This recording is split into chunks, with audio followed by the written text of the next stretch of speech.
I was just talking to somebody, in the comment section about my experience with Jimmy Whispers, Clem Concerta. And it's not really just with him, I have to say. I met a lot of celebrities, and I would say the majority of the celebrities that I met felt that because they were famous, you had to kind of like always pay for them and pick up the tab. Like I said, I used to hang out with Mark Gastineau, who was famous. He was on the Jets, big guy, by the way. And I remember we met through one of my sales jobs. I was working for a company that specialized in inventions. This was like a long time ago, patents, things of that idea. And like we came up to the to my office, One Penn Plaza, in Manhattan, and he became friends with me. We just, started talking about, like, he was married at one point to Bridget Nielsen, who was Sylvester Stallone's ex-wife, and he used to tell me all these crazy things that Bridget Nielsen said about Stallone that would shock you. Don't really want to get into that, but the thing was, every time I would go out with Mark Gastineau, he was ordering, like, $100 bottle of wine. He was ordering, like, $100 steak. You know what I mean? He's ordering like 3 or 4 sides, mashed potatoes, cream spinach, whatever the case may be, right? And I just didn't understand why he never had any like money on him. I was just like, I'm like, Mark, you played for the Jets, and didn't you make something like 75,000 a game, 100,000 a game? He goes, it's all gone, man. All my money's gone. Divorces, the kids, everything. I had no money. And I was paying. Can you imagine? I was paying for the dinners all the time. I was $300, $400 dinners a shot. It just got to the point where what really pissed me off the most with Mark Gastineau was he told me that he was going to introduce me to Sylvester Stallone. At the time, Planet Hollywood was still open. This was a long time ago, and Mark Gastineau took me to Planet Hollywood. And Sylvester Stallone was there. I think this was maybe when he was doing that movie Get Carter. I remember because he had that like Fu Manchu, He had that I saw he had that like mustache that went all the way down, called it Fu Manchu, I think. But anyway, long story short, the waiter went up to Stallone. Like Stallone was literally 6 feet away from me. Stallone is my idol, man. I would have like fainted if I met Sylvester Stallone. And the waiter said, listen, Mark Gastineau was here with a guest. He would like to, say hello to you. So Stallone told the waiter that he was busy. And the waiter came back to me and he said, I'm sorry, Mr. Stallone said no, he's very busy. He cannot meet with you. And then I started thinking about it. Obviously he must hate Mark Gastineau, right? Because Bridget Nielsen, which was Stallone's ex-wife, left Stallone for Mark Gastineau. I mean, I put two and two together. I'm like, duh, like, Stallone probably hates Mark Gastineau. So anyway, long story short, I eventually just ended the relationship, our friendship.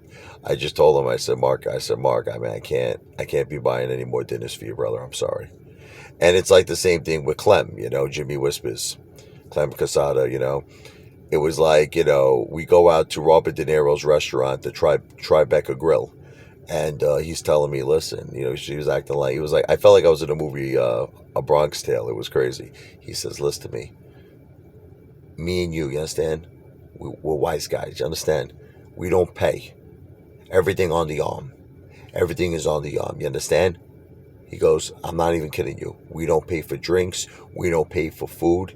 Agabish. So I'm thinking, I felt like I was in a mafia movie. I'm like, this is great. I was like, yeah. So I'm ordering like friggin', 3 glasses of wine. I think I ordered a steak. I'm like, this is great. I'm not going to pay for nothing, right? Okay. So Clem goes to one of the, the bartenders. He says, listen, tell Bobby De Niro, meaning Robert De Niro. He was upstairs. He says, tell him Clem is here. Tell him to come down. Tell him I want to say hello. So I'm thinking to myself, not only am I getting a free dinner, free wine, I'm going to meet Robert De Niro, which, by the way, I did meet Robert De Niro, but that's another time. That had nothing to do with Clem. I'll make another video on that. But anyway, long story short, Robert De Niro didn't come down. So I'm starting to think there's something not right here. Like, I'm putting all the pieces of the puzzle together here, like, Robert De Niro's not coming down. You know what I mean? This guy's telling me I'm not going to pay for nothing. I'm starting to think something's not right. Okay. So anyway, the bartender brings us the check. Something that was like, I don't know, 100 and something, $140, whatever it was. So Clem goes, he goes, Richie, take care of that. I never will forget that. Take care of that. And I'm looking at him. I'm like, what? But rather than to argue with the guy, I said, let me just fuck it. Excuse my language. Let me just pay this stupid bill. So I think I left something like a $40 tip. So as to say the bill was 140, I gave 180.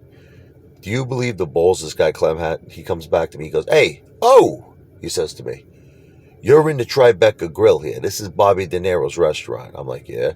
"You don't leave $40 tip. What's the matter with you? What are you, Stu Nod? You leave a C note here. You understand? You leave $100 bill." So I said to Clem, I said, "Clem, when we first came here, I told him you said I didn't have to pay for nothing. Now you're telling me I got to leave $100 tip too." He goes, "Oh, you listen to what I say. You guys show respect. This is Bobby De Niro's restaurant." Whatever. Out of respect, I did it.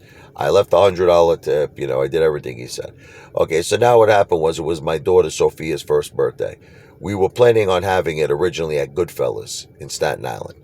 So he calls me up. I invited him to come. I was trying to be his friend. You know what I mean? He calls me up. He says, "Listen to me. This is your daughter's first birthday. You got to do this right. You got to do this right." I'm thinking, like, what is he going to say now? It's like, he says to me, "Listen, I got a girl I know. You understand? She's a photographer. She's top notch. She's going to take pictures. They're going to be like gold. This is going to be memories for a lifetime." So I was considering, I'm thinking to myself, all right, what, maybe a couple of $100, whatever. Maybe I hired a girl. I'm like, "How much is her services?" "Listen to me. She knows me. She's going to give me a good deal. Don't worry about it. She normally charges $10,000. I chopped that in half for you. She's going to do it for $5,000. I said, "Are you nuts?" I'm like, are you, I started screaming on the phone. He goes, "Oh man," he goes, "you got some temper on you," he says to me. He goes, "You got some temper." He goes, I ain't messing with you, man." I was really screaming. I mean, I really, I came across like I was Al Capone. I was screaming.